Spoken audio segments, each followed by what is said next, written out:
Hello friends, कैसे हैं आप अच्छे होंगे और अपनी पढ़ाई भी अच्छे से कर रहे होंगे। तो फ्रेंड्स, मैंने आज तक की फर्स्ट ग्रेड में बायोलॉजी से फोर्थ रैंक हासिल की है। तो इसके लिए मैंने कोई इम्पॉसिबल ऐसा कोई रूटीन फॉलो नहीं किया कि बहुत ज़्यादा मैं 10 से 12-15 घंटे डेली पढ़ती थी। जो रूटीन मैं फॉलो कर सकती थी 8 से 10 घंटे का, वही मैंने फॉलो किया। आज की वीडियो में मैं एग्जैक्ट आपको वही स्ट्रेटेजी बताने वाली हूँ जिसके कारण मेरा भी सिलेक्शन हुआ, मैंने फोर्थ रैंक हासिल की और आप भी कर सकते हैं। तो आज की वीडियो में हम बात करेंगे कि मैंने क्या पढ़ा, उसको कैसे पढ़ा और फिर लास्ट के जो 2 महीने यानी 60 डेज बचे थे उसमें मैंने उसको कैसे रिवाइज किया, जिसके कारण मेरा सिलेक्शन पक्का हो गया था। आरपीएससी फर्स्ट ग्रेड बायोलॉजी के लिए एग्जैक्ट वही स्ट्रेटजी और वही बुक लिस्ट और वही सब कुछ नोट्स वगैरह जो मैंने पढ़े हो बताने वाली हूँ, जिससे मेरा सिलेक्शन हुआ फोर्थ रैंक के साथ। और आप भी अपना सिलेक्शन डेफिनेटली अगर इस स्ट्रेटजी को फॉलो करते हैं तो आप भी 100% जो सिलेक्शन है वो ले सकते हैं। तो शुरू करते हैं आज की वीडियो। तो सबसे पहले मैं आपको बताने वाली हूँ कि मैंने क्या पढ़ा।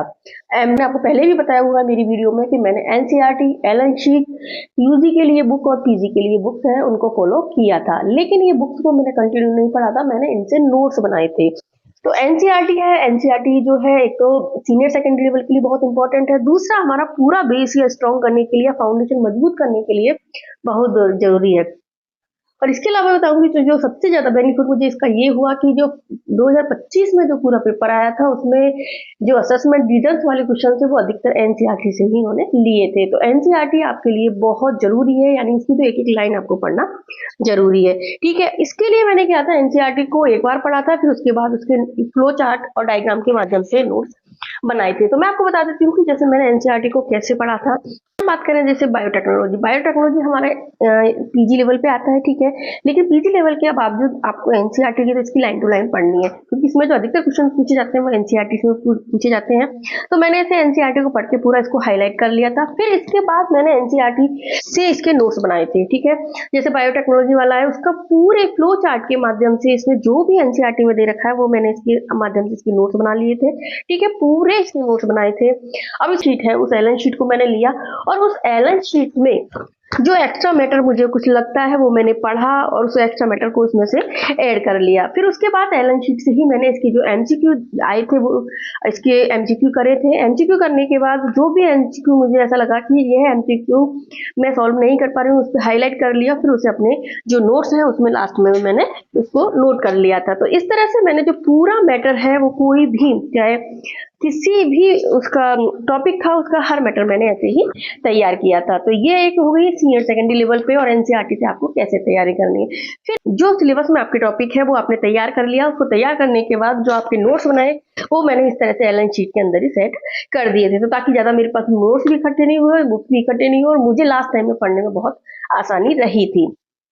तो ये तो मैंने एनसीईआरटी के पूरे नोट्स बनाए थे और इस तरह से एनसीईआरटी को पूरा था। जैसे आपको मैं बता दूं एक और प्लांट है, फिजियोलॉजी है, प्लांट फिजियोलॉजी हमारी पूरी एनसीईआरटी से आती है। तो एनसीईआरटी से ही मैंने जैसे plant growth and development topic है, मिनरल न्यूट्रिशन वाला टॉपिक है, फोटोसिंथेटिक इन हायर प्लांट्स है, रेस्पिरेशन प्लांट्स है, इस वाले ऐसे पौधों में ट्रांसपोर्टिंग प्लांट है, ये सारे जो टॉपिक्स हैं उनके ऐसे अलग अलग 4 से 5 पेज के अंदर ऐसे फ्लो चार्ट और डायग्राम के माध्यम से मेरे नोट्स मैंने तैयार किए थे और इनका फिर लास्ट टाइम पे मैंने बार बार इनका ही रिवीजन किया। तो एंड टाइम के लिए फिर मैंने इनमें से भी कुछ पॉइंट्स हैं उनको हाईलाइट कर लिया था। जो लास्ट के 2-3 दिन मुझे मिले थे उसमें मैंने इन टॉपिक को वापस से हाईलाइट जो पॉइंट्स हैं उनको वापस से रिवाइज कर लिया था। तो इस तरह से मेरे सब हर टॉपिक के मैंने नोट्स बनाए थे, मतलब एक भी टॉपिक ऐसा नहीं था जिसके मैंने नोट्स नहीं बनाए थे, हर टॉपिक के मैंने नोट्स तैयार करे थे। और नोट्स तैयार करने के बाद जैसे जो भी एलन शीट में जो भी टॉपिक है आपको उसी में मैंने उन नोट्स को रख लिया था उससे, और फिर इनके जो एमसीक्यू दे रखे हैं एलन शीट में उनको मैंने सॉल्व भी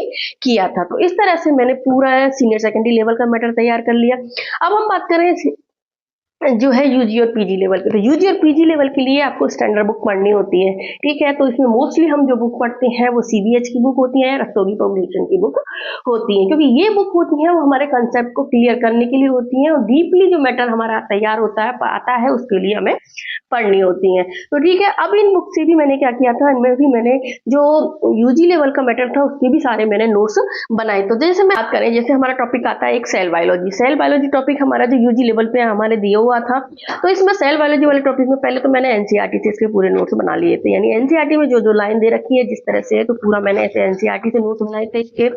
एनसीईआरटी से नोट्स बनाने के बाद मैंने क्या किया, फिर इसका जो मैंने अलग अलग लिख भी रखा था, जैसे एनसीईआरटी है, फिर बीएससी लेवल, फिर बीएससी लेवल पे जो पीके गुप्ता सर की बुक आती है, उस पीके गुप्ता की बुक से मैंने पूरे जैसे थोड़ा डिटेल में दे रखा है उस मैटर को, पूरे डिटेल में मैंने इसके नोट्स फिर से बनाए थे। फिर इसके जी लेवल के लिए इस तरह से नोट तैयार किए थे, फिर इनका बार बार रिवीजन किया, और इसमें भी मैंने लास्ट टाइम के लिए कुछ टॉपिक्स को बहुत ज्यादा हाईलाइट कर लिया था। तो मेरे आपको सारे नोट्स इसी तरह से तैयार मिलेंगे। तो मैंने पूरा, जैसे अभी प्लाज्मा मेम्ब्रेन के बारे में जो एक्स्ट्रा हमें पढ़ना होता है, तो हमें जो पीके गुप्ता सर की बुक है उसमें से मिल जाएगा, क्योंकि अभी आपको ये सीनियर सेकेंडरी लेवल का तो आपको बेस तैयार करता है, साथ में आपका जो बीएससी लेवल का मैटर है, कुछ एक्स्ट्रा जो पूछा जाता है उसके लिए इसको पढ़ना होता है। इस तरह से मैंने इसको पढ़ा था। फिर इसके अलावा मैंने जो एलन शीट है उस बुक, उसमें भी अगर कुछ आपको ऐसा लगा मेरे को कि ये मैटर मेरे पास नहीं है, तो उसमें से हाईलाइट करके फिर उसको अपने पॉइंट्स में मैंने नोट कर लिया था। तो इस तरह से मैंने फिर इनके साथ में मैंने जो एमसीक्यू हैं वो भी सारे एमसीक्यू इनके सब किए थे, जिसमें मुझे लगा था कि हाँ ये वाला क्वेश्चन मुझे नहीं आ रहा है, तो उसको हाईलाइट करके फिर अपने नोट में मैंने ऐड कर लिया था। तो इस तरह से मैंने यूजी लेवल के नोट्स बना लिए थे, ठीक है। और तो एलन शीट एनसीईआरटी से तो मैंने सीनियर सेकेंडरी लेवल के नोट्स बनाए थे। और हम बात करें पीजी लेवल की, यूजी लेवल की, तो यूजी लेवल की जो नोट्स है मैंने एलन शीट और जो एनसीईआरटी है और जो यूजी लेवल की जो बुक थी, जिसमें मैंने जैसे आपको पहले बुक लिस्ट में बता भी रखा है कि सेल बायोलॉजी के लिए पीके गुप्ता की बुक अच्छी आती है, जेनेटिक्स के लिए अच्छी आती है, कॉर्डेट नॉन कॉर्डेट के लिए कोटपाल की बुक आती है, तो वो आप मेरी बुक लिस्ट भी दे सकते हैं। और इसके अलावा जो नए स्टूडेंट है उसके लिए मैं आगे अगेन दोबारा एक अच्छे से एक नई जो बुक लिस्ट है उसकी वीडियो बना दूंगी, ठीक है। अब इसके हम बात करें एमसीक्यू की, तो एमसीक्यू के लिए मैंने यूथ पब्लिकेशन की जो बुक है उससे ही नोट्स इसके एमसीक्यू है वो मैंने सॉल्व किए थे। तो अब आप क्या कर सकते हो, जैसे मैं बात करूं आपकी, इसको मैंने पहले भी बताया हुआ है कि आपको बॉटनी के लिए और जूलॉजी के लिए दोनों का अलग अलग वर्जन लेना है, और हिंदी इंग्लिश मीडियम वाला वर्जन लेना है, ना तो हिंदी का लेना है ना इंग्लिश का लेना है, हिंदी इंग्लिश मीडियम वाला वर्जन लेना है, ठीक है। अगर आपको नई बुक नहीं मिल रही है तो भी आप पुरानी बुक इसके लिए लेना, क्योंकि इसके जो क्वेश्चन होते हैं वो काफी टाइम पहले से ही रिवाइज होते हैं। तो अब इसमें मैंने आपको बता दूं, जैसे आपका कोई टॉपिक पढ़ रहे हो आप, ठीक है, ये है ब्रायोफाइटा वाला टॉपिक है।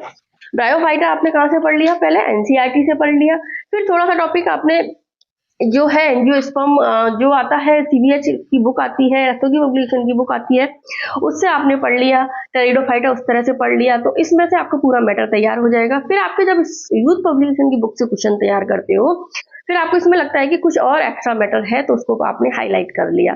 फिर हाईलाइट करने के बाद क्या करोगे, इस तरह से आप एक और पेपर ले लो, उस पेपर को आप इस तरह से छोटे छोटे जो भी पॉइंट्स आपको लगते हैं उन नोट्स को आप इसमें अपने जो यूथ पब्लिकेशन की बुक से है, जो भी एक्स्ट्रा मैटर आपको लगता है उसको आप अपने नोट्स में उतार लो। इस तरह से 1 या 2 पेज में ये पूरा मैटर तैयार हो जाएगा, जो भी इसमें दे रखा है यूथ पब्लिकेशन की बुक से आपने जो पढ़ा है उसका, ठीक है। फिर आपके जो नोट्स हैं उनके पीछे इसको लगा दो, और बार बार जब आप रिवाइज करते हो तो इनको भी रिवाइज कर दो, क्योंकि इससे क्या बेनिफिट होगा कि आपको बार बार बुक उठानी नहीं होगी और बार बार बुक देखने की भी जरूरत नहीं पड़ेगी। यानी 1 या 2 बार आप एमसीक्यू सॉल्व कर लो, फिर उसके बाद जो आपने नोट्स तैयार करे उनको भी पढ़ लो।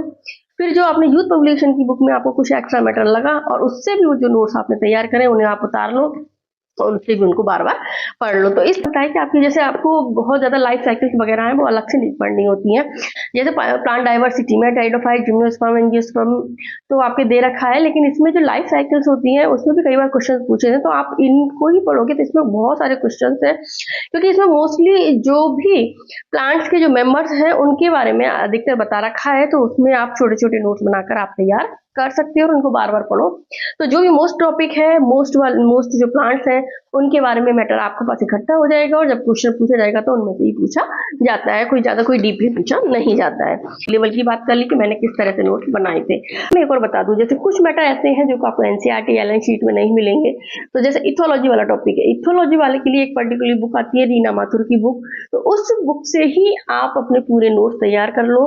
खैर अभी जो स्टूडेंट तैयारी कर रहे हैं, जिन्होंने तैयार कर लिया वो ठीक है, लेकिन अभी जो स्टूडेंट तैयारी कर रहे हैं उनके पास इतना टाइम नहीं है नोट्स तैयार करने का, तो अगर आप बुक से पढ़ रहे हो तो बुक से ही पढ़ो। ठीक है। बस अब कुछ एक्स्ट्रा पॉइंट लगते हैं, उनको आप एक शॉर्ट नोट्स में तैयार करके रख लो, ताकि आपको लास्ट टाइम में जो रिवीजन करोगे आप 5 से 10 दिन वाला, उसमें आपको ये परेशानी नहीं आएगी। अब हम बात करें पीजी लेवल की। पीजी लेवल के मैटर को लेकर अधिकतर स्टूडेंट थोड़ा सा कंफ्यूज रहते हैं, क्योंकि ये मैटर हमें मिल नहीं पाता है। तो जो आपको जैसे बायोटेक्नोलॉजी की हम बात करें, तो बायोटेक्नोलॉजी एलन शीट में मिल जाएगा, आपको एनसीईआरटी में टॉपिक मिलेगा।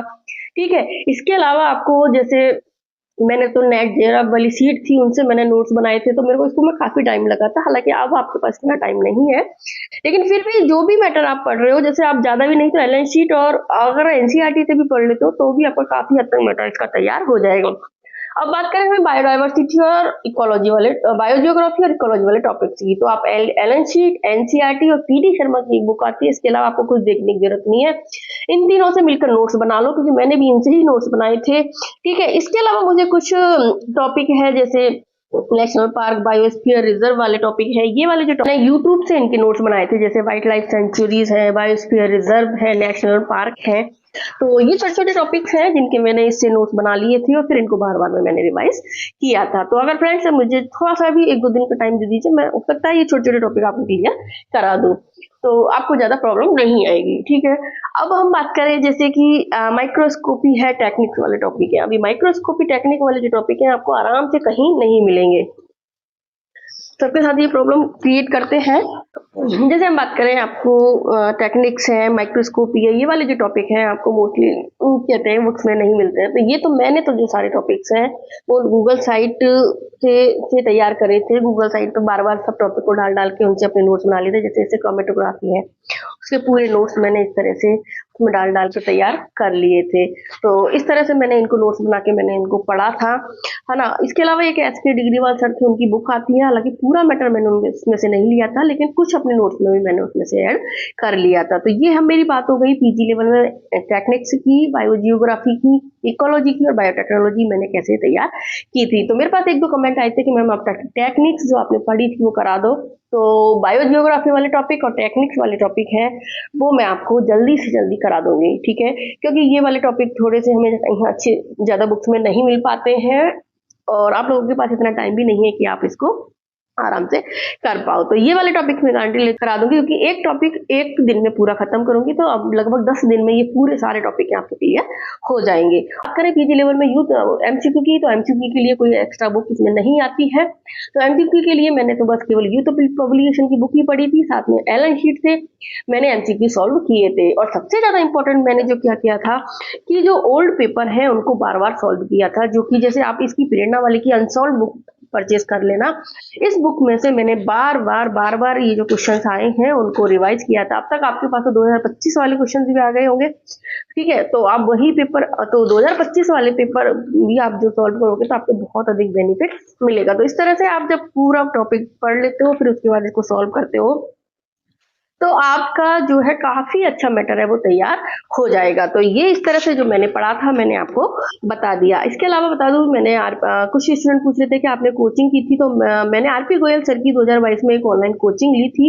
लेकिन इस बार मैं आपको बता दूं, नोट्स उनके काफी अच्छे थे, लेकिन इस बार मैंने केवल उनके नोट्स नहीं पढ़े थे, मैंने एलन शीट, एनसीईआरटी और उनके जो नोट्स थे उनमें से कुछ मैटर ऐसा करके मैंने अपने पूरे नोट्स बनाए थे। यानी मेरे नोट्स ना तो ऐसे थे, मैंने शुरू से ऐसे नोट्स बनाए थे कि ना तो ज्यादा बड़े थे ना ज्यादा शॉर्ट थे। एक फ्लो चार्ट और डायग्राम के माध्यम से मैंने सारे नोट्स बनाए थे। तो फ्लो चार्ट की वजह से मेरे नोट्स ज्यादा बड़े भी नहीं रहते और उनको बार बार मैंने रिवाइज भी कर लिया था। तो फ्रेंड्स लास्ट टाइम तक तो मेरा ऐसा हो गया था कि मुझे हर एक चैप्टर का हर एक मैटर है वो मेरा पूरा अच्छे से याद हो चुका था। ये हमने बात की कि मैंने कैसे और क्या पढ़ा था। ठीक है। अब हम बात करें कि रिवीजन की स्ट्रेटजी मेरी क्या रही थी। तो मैंने तो मोस्टली रिवीजन मेरा अपना, मैंने मतलब दिसंबर तक सारा कुछ कंप्लीट कर लिया था नोट्स का। दिसंबर के बाद मैंने अपना रिवीजन चालू किया था। तो एक जनवरी में, एक मंथ में, 1 से 1.5 मंथ में मेरा जनवरी में हुआ था, और फरवरी मार्च में मेरा दूसरा रिवीजन हो गया था। अब बात करते हैं लास्ट के 2 महीने जब मेरे बचे थे, तो लास्ट के 2 महीनों में मैंने कैसे रिवीजन किया और किस तरह से कौन सी स्ट्रेटजी फॉलो की थी। तो लास्ट टाइम के जब 2 मंथ बचे हैं, तो उसमें आप क्या कर सकते हो कि 70% आपको टाइम क्या देना है, रिवाइज में देना है। 20% टाइम है आपको किस में देना है, जो एमसीक्यू है उनको बार बार सॉल्व करना है, जिसमें आप एमसीक्यू भी सॉल्व करोगे, साथ में आपको ओल्ड पेपर पीवाईक्यू भी सॉल्व करोगे। ये पीवाईक्यू सॉल्व करना आपके लिए मस्ट है। इसके अलावा 10% टॉपिक, फिर आप जब एमसीक्यू सॉल्व करोगे तो आपको लगेगा कि इस टॉपिक में अभी भी मैं बहुत ज्यादा कमजोर हूँ, मैं बार बार नहीं कर पा रहा हूँ, तो फिर आप उस वीक टॉपिक है, उस वीक टॉपिक को 10% उस टॉपिक को वापस से आप दो, यानी एक्स्ट्रा टाइम दो उसको पढ़ने के लिए। तो मैं इसको जो सब्जेक्ट है उसमें मैंने मॉर्निंग में लगभग 6 घंटे में इसको देती थी लास्ट के 2 महीने, तो यानी 6 घंटे इसको और 5 घंटे में उसको देती थी, लगभग 10 से 11 घंटे में लास्ट के 2 महीने तो आपको इतना पढ़ना ही होगा। ठीक है, क्योंकि मैं सुबह 4 बजे से लेकर 2 बजे तक जिसमें खाना पीना घर का काम जो भी होता था वो करती थी जितना भी, लेकिन मैं लगभग 6 घंटे मेरे इसमें निकल जाते थे। तो इसमें मैं कैसे पढ़ती थी कि जैसे मॉर्निंग में सुबह उठते ही 2 घंटे में एनसीईआरटी के जो नोट्स थे उनको रिवाइज करती थी मेरे, यानी एनसीईआरटी के लेवल के जो नोट्स बना रखे थे सीनियर सेकेंडरी लेवल के, मैंने जो आपको अभी बताए जो एलन शीट और उससे मिला के बना रखे थे उनको रिवाइज करती। ठीक है, फिर इसके अलावा यूजी के जो टॉपिक थे वो टॉपिक था एनसीईआरटी से थोड़े कम है, तो 3 घंटे मैंने उसको यूजी के टॉपिक को दिया, लगभग 15 दिन में मैंने एक बार का रिवीजन और कर लिया था। इसके अलावा एमसीक्यू के लिए मैं डेली 1 घंटा देती थी, जिसमें मैंने एनसीईआरटी के भी, यूजी के भी, यूथ पब्लिकेशन की बुक से, एलन शीट से जितने भी टॉपिक जो मैं पढ़ती थी वो टॉपिक का मैं जो है एमसीक्यू सॉल्व करती थी। इसके अलावा पीजी टॉपिक, पीजी के टॉपिक है, फिर जैसे यूजी के टॉपिक कंप्लीट हो गए, मतलब पीजी का और यूजी का मैंने एक साथ कंबाइंड करके ही पढ़ा था, तो 15 डेज में मैंने 3 घंटे उसको दिए और पीजी के टॉपिक मेरे कंप्लीट हो गए। मतलब ऐसा अलग से नहीं लिया था कि पीजी के ऐसे कंप्लीट होंगे, यूजी की कंप्लीट होने के बाद मैंने पीजी के टॉपिक पढ़े थे, यानी इस तरह से 1 महीने में मैंने वापस से अप्रैल के महीने में या लास्ट के 1 महीने में मैंने वापस से रिवीजन कर लिया था। फिर हमारे पास बच जाता है केवल 1 महीना। ठीक है, अब इतना हम पढ़ चुके होते हैं कि हमारा कॉन्फिडेंस लेवल जो है हमारा वो काफी हाई हो जाता है। ठीक है, इस टाइम हमें खुद को लगने लग जाता है कि हाँ मुझे बहुत अच्छा पेपर में आता है। फिर इसके बाद आप क्या करोगे कि जैसे मैंने बताया ओल्ड पेपर प्रैक्टिस तो आपको लगभग 2 दिन के अंतराल में ओल्ड पेपर प्रैक्टिस आपको करनी है। जैसे हो सकता है ना कई बार, क्योंकि ये पेपर थोड़ा बड़ा होता है, तो 3 घंटे का पेपर है, आप 1.5 घंटे 2 दिन मिला के दे दो, तो अल्टरनेट 2 दिन में तो एक पेपर को आपको पीवाईक्यू का वापस से सॉल्व करना ही है। फिर मई में आपको 15 दिन में फिर एक बार रिविजन देना है, यानी लास्ट के 15 दिन आपके पास जो बचेंगे उन 15 दिन में आपको वापस से एक बार रिवाइज करना है। ठीक है, स्ट्रेटजी आपको अभी से बना के रख लेनी है। फिर आपके पास बचेंगे लास्ट के 15 दिन में, लास्ट के जो 10 दिन है उसमें आपको फिर एक बार पूरा रिवीजन देना है। तो रिवीजन कैसे होता है वो लास्ट में, कि जैसे मैंने आपको बताया कि जो टॉपिक है और जो नोट्स मैंने बनाए हैं उसमें भी कुछ टॉपिक हैं जो है मैंने फिर हाईलाइट कर रखे हैं, तो उनको आप सरसरी निगाह से फटाफट फटाफट पढ़ते जाओगे तो 10 दिन में आपका एक बार फिर रिवीजन हो जाएगा। जो आपके माइंड में पड़ा हुआ है वो अच्छे से वो वापस से आपका रिवाइज हो जाएगा। ठीक है, फिर इसके बाद आपको मिलेंगे 5 दिन। तो 5 दिन में जो लास्ट के 3 दिन है वो हम जीके के पेपर को देते हैं। क्यों? क्योंकि जीके का पेपर पहले होता है, सब्जेक्ट का बाद में होता है, तो पहले के केवल 2 दिन हमारे पास बचते हैं। इन 2 टॉपिक में जो हाईलाइट किए हुए मेन टॉपिक है उनको वापस आप देख लेना। फिर एक जब जीके का पेपर देख के आओगे उसके बाद एक दिन जो मिलेगा आपको, तो अगर आपका जैसे सेम डे नहीं होता दूसरे दिन होता है तो वो थोड़ा बहुत टाइम आपको मिलता है, तो उसमें भी आप थोड़ा बहुत आपका जो भी मैटर रखता है वो रिवाइज कर लेना। तो मैंने तो इस तरह से ही वापस से पूरे स्ट्रेटेजी रिवीजन की अपनाई थी, इस तरह से मैंने पढ़ाई की थी, जिससे मेरे को बहुत अधिक बेनिफिट मिला। और तो जब मैंने पेपर किया था तो मेरे अंदर बहुत अधिक कॉन्फिडेंस था, मुझे लगता था कि बहुत अच्छा पेपर मेरा जाने वाला है, क्योंकि मुझे बहुत कुछ इसमें आता था, क्योंकि एनसीईआरटी की मुझे काफी कुछ एक एक लाइन याद थी। हालांकि ह्यूमन है तो थोड़ा बहुत हमारे हाथ गलती हम कर ही देते हैं। तो क्योंकि इस बार आपको क्या बेनिफिट होने वाला है कि हम लोगों के पास जो पेपर आया था, जिस पेपर के बारे में हम सोच के नहीं बैठे थे उस तरह का पेपर आया था। क्योंकि इससे पहले जो पेपर आता था या तो सिंगल क्वेश्चन मल्टी क्वेश्चन आते थे, या फिर असेसमेंट रीजन के 1-2 क्वेश्चन आते थे, स्टेटमेंट के भी 1-2 आते थे, नॉर्मली 1 लाइनर क्वेश्चन पूछे जाते थे। लेकिन इस बार जो हमारा पेपर आया, पेपर इतना बड़ा था कि बायोलॉजी का पेपर वो 3 घंटे में भी कंप्लीट नहीं हो पाया था। तो इसके लिए मैंने आपको बता दूं कि जो भी आपने पढ़ा है, ठीक है, अगर आपने पूरा लाइन टू लाइन पढ़ा है तो आप इस पेपर को सॉल्व कर सकते थे। तो एक तरह से तो हमारा इस पेपर को देख के वैसे ही दिमाग खराब हो गया था, ठीक है, लेकिन फिर भी जब अपनी कॉन्फिडेंस आपका लेवल हाई होता है, आपको बहुत कुछ आता है, तब आप आराम से इसको कर लेते हो। ठीक है, तो सारे क्वेश्चन अधिकतर हमारे या तो स्टेटमेंट रीजन वाले थे या स्टेटमेंट वाले क्वेश्चन थे, कोई 1-2 क्वेश्चन ही थे जो 1 लाइनर आए थे। जैसे इसमें देखो डीडीटी पक्षी समुच्चय की संख्या की कमी के कारण है। डीडी की उच्च सांद्रता पक्षियों में कैल्शियम उपापचय को प्रभावित करती है। ये इकोलॉजी वाले पार्ट में आपका जो बायोमैग्निफिकेशन है उसमें पूरा एजिट ऐसी लाइन दे रखी है। ठीक है, तो अगर आपको अच्छे से समझ में आता है, लाइन टू लाइन आती है, तो ही आप आंसर कर पाओगे, क्योंकि पूरा पेपर था वो कंफ्यूजन वाला जरूर था। तो इस तरह से मैं आपको बता दूं कि आपको तो ये बेनिफिट एक है कि इस बार आपको पता चल गया कि अब पेपर है वो किस तरह से आने वाला है, क्योंकि हमारे साथ हुआ था वो फर्स्ट टाइम ही हुआ था। तो ठीक है, लेकिन आपका अगर कॉन्फिडेंस हाई है, आप अच्छे से पढ़ाई कर रहे हो, तो आप कुछ भी कर सकते हो। तो जो मैंने स्ट्रेटेजी फॉलो की थी लास्ट टाइम में, जो आपको फॉलो करनी है, जिस तरह से आपको कॉन्फिडेंस लेवल हाई रखकर पढ़ना है, वो भी मैंने आपको सारा बता दिया। सबसे ज्यादा जो गलती करते हैं वो स्टूडेंट क्या करते हैं, सबसे बड़ी गलती ये करते हैं कि इस टाइम भी नया पढ़ते जाते हैं, क्योंकि मैंने भी 2022 वाले एग्जाम में यही गलती की थी कि जो मैं बताऊं, मैंने आरपी गोयल सर की जो कोचिंग दी थी, क्योंकि मेरा कोर्स ही कंप्लीट नहीं हुआ था, तो मैं लास्ट टाइम तक 15 दिन भी बचे थे तब भी नोट्स ही बना रही थी, कि हमें जो रिवीजन है उसको प्रॉपर टाइम नहीं मिल पाता है। तो मैं आपसे यही बोलती हूँ कि अभी जो स्टूडेंट ने जैसे जो काफी लंबे समय से तैयारी कर रही हैं, उनका 80 से 90% अगर सिलेबस कंप्लीट हो चुका है, या एक बार रिवीजन हो गया है, तो बहुत बेस्ट है। अगर 80-90% सिलेबस भी आपका हो गया है, तो उसको आप छोड़ दो, आप नए टॉपिक मत पढ़ो, केवल जो टॉपिक आपके जो पढ़ ली है आप उसको रिवाइज करो, बार बार उसका रिवाइज करो, क्योंकि अधिक से अधिक गलतियां जिसमें है वो हमें ये नहीं करनी है कि आपको कोई नया नहीं पढ़ना है। ध्यान रखना, जो स्ट्रेटेजी आप बना रखी है, जो मैंने आपको बताई, इस तरह से आपको अपनी स्ट्रेटेजी बना के फॉलो करनी है, बार बार किसी की वीडियो देख के या फिर बार बार डेली कोई स्ट्रेटेजी चेंज नहीं करनी है। और सबसे इंपॉर्टेंट, रिवीजन को इग्नोर नहीं करना है, क्योंकि लिमिटेड सोर्स है और आप मल्टीपल रिवीजन करते हो तो ही आपका सिलेक्शन होता है, क्योंकि हर टॉपर्स की यही स्ट्रेटेजी होती है जो मैंने भी अपनाई। तो मुझे भी एक कहते ना 4th रैंक मुझे आरपीएससी फर्स्ट ग्रेड बायोलॉजी से मिली है, जो कि एक मेरा ड्रीम था, अच्छी रैंक के साथ मुझे सिलेक्शन लेना था। तो ध्यान रखना स्टूडेंट, अगर मैं 4th रैंक ला सकती हूँ तो डेफिनेटली आप भी सिलेक्शन ला सकते हैं, आप भी टॉपर बन सकते हैं। बस आपको क्या जरूरत है, आपको फोकस रखना है, कंसिस्टेंसी है उसको मेंटेन करना है, और खुद पर अपना विश्वास रखना है। सेल्फ कॉन्फिडेंस इस टाइम बहुत जरूरी है, क्योंकि हम इस टाइम हम सबसे ज्यादा लूज हो जाते हैं, हमें लगता है कि हमारा सिलेबस ही कंप्लीट नहीं हुआ है, तो हम खुद पर विश्वास नहीं रख पाते हैं। तो राजू की कुछ स्टूडेंट्स ऐसे हैं जो अभी तैयारी में लगे हैं, तो वो तो उनका तो पॉसिबल ही नहीं है। तो वो स्टूडेंट जो न्यू अगली वैकेंसी के लिए तैयारी कर रहे हैं, वो अपनी तैयारी अभी से शुरू कर दें, हालांकि पेपर जरूर देके आना है उनको इस बार का। और कुछ स्टूडेंट ऐसे हैं जिनका 50 से 60% जो कोर्स है वो हो चुका है, तो 50 से 60% कोर्स वाले जो स्टूडेंट को थोड़ा सा एक्स्ट्रा एफर्ट लगाएं तो वो निकल सकते हैं।